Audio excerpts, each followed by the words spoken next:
Бүгүнкү күнү УКМКнын булардын өзүнүн мыйзам түрүндө деле булардын өзүнүн алып барып аткан жумушу же болбосо функциясы өтө эле күчтүү.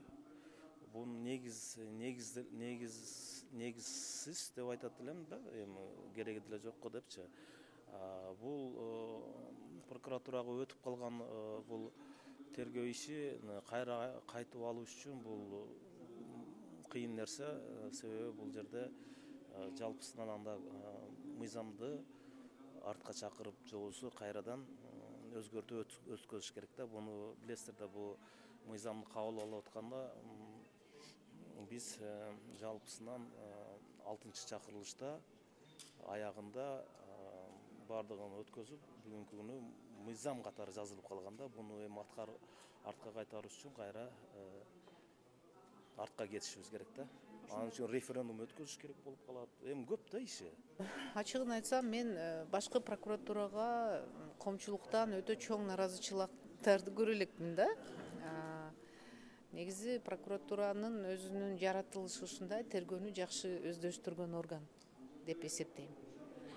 Анан бул ошо тарыхта ошондой болуп келген.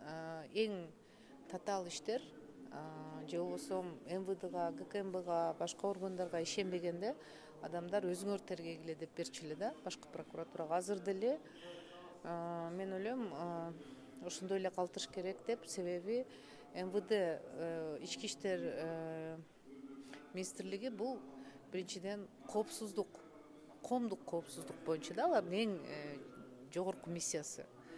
Анан кийин эми ГКМБнын эң жогорку миссиясы биздин тышкы коопсуздугубуз.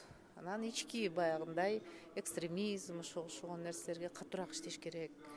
Анан эми баягы коррупциялык иштер боюнча менин оюмда прокуратура эле тергесе жакшы болот. Татаал процесс. Анын үчүн биринчи баш мыйзамды өзгөртүш керек. Баш мыйзамда даана так жазылып турат. Ал тергөө иши башкы прокуратурага берилген. Аны жөнөкөй мыйзам менен өзгөртө албайсың. Аны биринчи баш мыйзамды өзгөртүп туруп анан өзгөртүш керек. Ошондуктан мүмкүн эмес. Жөнөкөй мыйзам менен өзгөртө албайсың. Негизи эле бизде Кыргызстанда ушул көрүнүштөр көп кайталанып жатат да. Бул туура эмес деп элестетем. Айтат элем, анткени карап көрсөңүздөр тарыхта деле кайра берип коюшат. Атамбаевдин убагында прокуратурадан кайра берди эле, кайра алып барып берип туура эмес болуп калыптыр деп берип коюшту. Айтор бул албетте жалпы эле күч органдарынын системасына, эчтеги элдин жалпы мүнөзүнө бул терс таасирин тийгизип атат да. Ошондуктан мен ойлойт элем, эми бул прокуратурага бергенден кийин биз атайын кодекстерди кабыл алганбыз. Уголовный кодексти, башка 2 кодексти кабыл алгандын негизинде биз атайын прокуратурага бергенбиз. Ал жакта аягына чейин калыш керек деп ойлойм, жана ошол жерден аягына чыгыш керек деп ойлойм да. Анткени ал все-таки надзорный орган. Бул керек болсо ошол бир эле ИИМди эмес, жана башка бир топ күч органдарынын үстүндө карай турган, жана ошол жалпы эле Кыргызстанда болуп аткан эң негизги надзорный орган болгондон кийин аларда калган өзү тура эле болот эле. Эми көрө жатабыз, эмненин негизинде, кайсыл аргументтер менен алып келип атат жана эмне үчүн которуш керек деп бизге түшүндүрүп берсен, эгерде реалдуу түрдө ушул көрсөткүчтөрдүн негизинде прокуратурада болуп аткан нерсе иштебей атканын аныктап берсе, анда башка маселе. Эгерде ал жерде ИИМге өткөзгөндөн көпчүлүк моменттерин, жакшы жактарын көрсөтө алса, анда биз албетте колдойбуз андай нерсени. Бул укуктук мыйзам ченемин бир органдан бир органга өткөрүү, бул жанагы тергөө иши деп айтылып атпайбы? Негизги бул тергөө иши бүгүнкү күндө мамлекеттин 3 органында бар да. Бул ички иштер министрлигинде тергөө, ошондой УКМКда, анан кийин прокуратурага берилген. Прокуратурага кандайча берилип калды, бүгүнкү күндө депутаттар көтөрүлүп атат, ошону алыш керек деп. Бул прокуратурадан бул тергөө ишин алыш үчүн анда биздин баш мыйзамыбыз болгон Конституциянын 105-чи беренеси болуш керек, азыр унутпасам. Анда ошого өзгөртүү киришиш керек.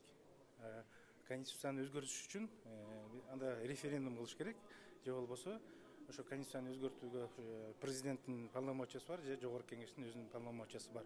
Ошол негизинде ошол 105-чи беренени өзгөртүп, ошол жердеги тергөө прокуратурага тергөө иши берилип калган, ошону жокко чыгаргандан кийин анан кийинки мыйзам долбоорлорун өзгөртүшүбүз керек да.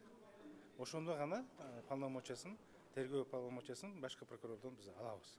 Ага чейин башка мыйзамдарды канча өзгөртпөйлүк, ал укуктуу болбой калат да. Негизи эми башкы мурунку учурда бул мыйзам Конституция 21-жылы кабыл алынганда ошондо өзгөрүүгө кирип калган да. Жаңы Конституциянын долбооруна ошондо кирип калган. А мурунку учурда бул жок болчу. Прокуратура бул только надзорный ишти гана жасачу да. Надзорный деп бул эмне? Ошол жанагы тергөө иштерин жасаган укуктук органдар барго, ошолордун ишине көзөмөл кылчу.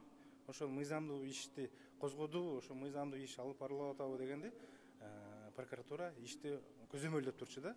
Анан кийинки могу акыркы конституцияны өзгөрткөндө прокуратурага ошондой кайра укук берилип калды. Тергөөгө жана надзор жүргүзсө да, анан тергөө ишине да катышса болот деген берене кирип калды да. Ошонун негизинде башкы прокурор бүгүн өзүнүн мыйзамдуу ишин жасап атат. Бул боюнча биз ар түрдүү багытта ар түрдүү ойлор бар. Ал же бул саясатчынын пикирине кошулбайм. Менин өзүмдүн пикирим бар, оюм бар. Муну биз дагы карап атабыз. Азыр кароодо өзүңүздөр билесиздер.